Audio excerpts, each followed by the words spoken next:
Again, it was like God gave me a gift to know how to heal it, you know, and it wasn't until my divorce that I really learned and started integrating that stuff into my day-to-day life until I realized that I didn't need to do it anymore. So if there are players out there that have experienced things like myself, even if it's not, you know, abuse, I know for a lot of kids they need some reparenting, they need some recoaching, and I know how to go and do those things. It's just the players have to be willing to go there, you know. So yeah.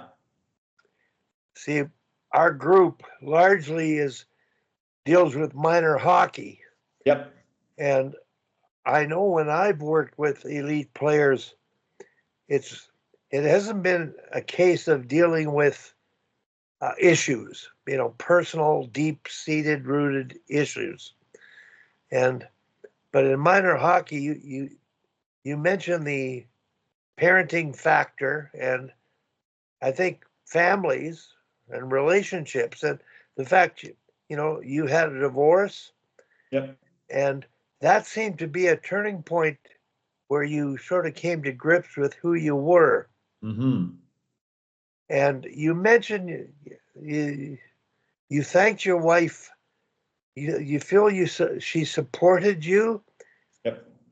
and Not yet you were not after the divorce.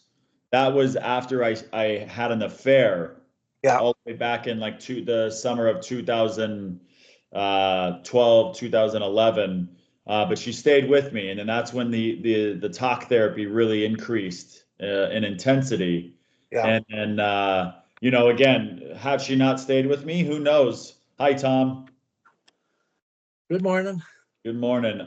Yeah, had she not stayed with me, who knows where I would have gone? You know, if I would have continued down the path of self-destruction or not. I have no idea. In my mind, I say that I probably would have continued on.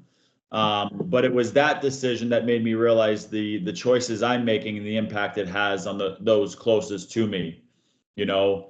And then after the divorce was when then, you know, I started working on myself at a deeper level, and then now I have nothing but gratitude for her, nothing but love and gratitude for her for again staying with me. Had she not, I don't know. I don't know if I'd be on this call here today. Well, that's really good. I think Tom and I are one of the few who have lasted 50 years of marriage, Yeah. and I never had any deep-rooted issues, other than the fact my mother was quite sick as I grew up, and for about 8 years I had no mother. Okay. It was an in and out kind of a relationship for mental health for her. Hmm. But I think the importance of, you know, parents and them being working together with their kids on the same page um, is just vital to the growth of a young person. Yeah, especially with divorced. If they're divorced, you know, like at the beginning of my divorce, there was a lot of tension involved because I was trying to change her. I was trying to get her to be a parent like I am, which only created more toxicity, you know. And it wasn't until we both kind of just put the emotions aside, took ownership of our part in the whole situation, that we were able to actually come together and have, you know, more mature dialogue, more mature conversation. But I think for single parents out there, that's vital. They have to take ownership of their stuff, understanding that they both played a role in the divorce. It's never just one side, you know. And if people are willing to do that, I think it can be a catalyst, you know, into just a healthier co-parenting relationship. Do you have any advice for adults, parents in situations where the relationship is a single parent? It might be a dad raising the kids or a mom raising the kids. And how how would you advise them to get on track, stabilize their mindset moving forward? Yeah, I think they would have to, again, no different than what I did. I had to just take ownership. At first, I was trying to carry the all the weight of the divorce, and it was too heavy. It's not all mine to carry, and it was just causing me to go kind of crazy. Then I started realizing, okay, what's mine to hold? What's mine to carry? Can I work on that? The answer is yes. Anything else I have to just leave to her, and whether or not she's willing to take ownership of it or not is out of my control. But again, for me, it was such a big part of it was understanding that I wasn't the greatest husband. I loved her. I just didn't know how to love her based on my experiences as a child. And so I think, again, all too often in that situation, especially in the beginning of divorces, is there's a lot of toxicity and there's so much blaming taking place, so much complaining about what the other person did or didn't do. And again, you're giving up power to change you within that situation because you're putting the focus on somebody that you don't control. So if you can put an end to that, it just frees up a lot of space for you to continue that work on yourself.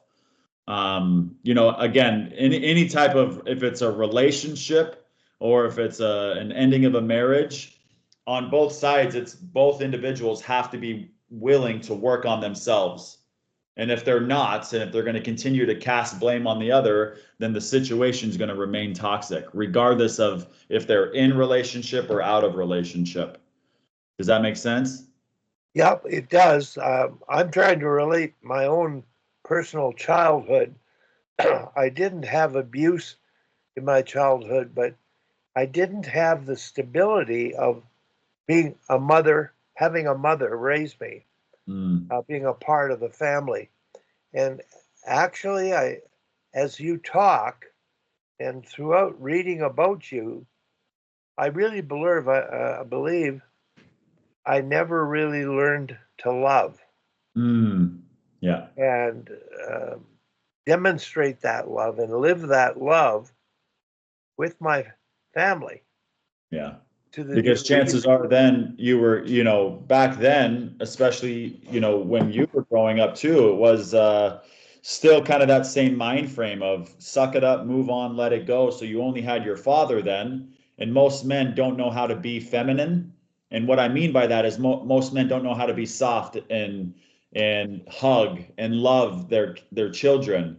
It's very much, I have to be the masculine, which, yes, to a certain degree, but my father was an alcoholic, so he couldn't possibly teach me really anything. He certainly wasn't teaching me how to love himself, how to love his wife, my mom. So it was just chaos all the time. So then us as adults, we got to figure it out on our own because we didn't have that kind of positive male role model in our life, if that makes sense. So for you now to not have your mother, the one that's supposed to be softer, to hold you, give you space to cry, whatever the case is, right? You don't have that now, so you're never really getting that.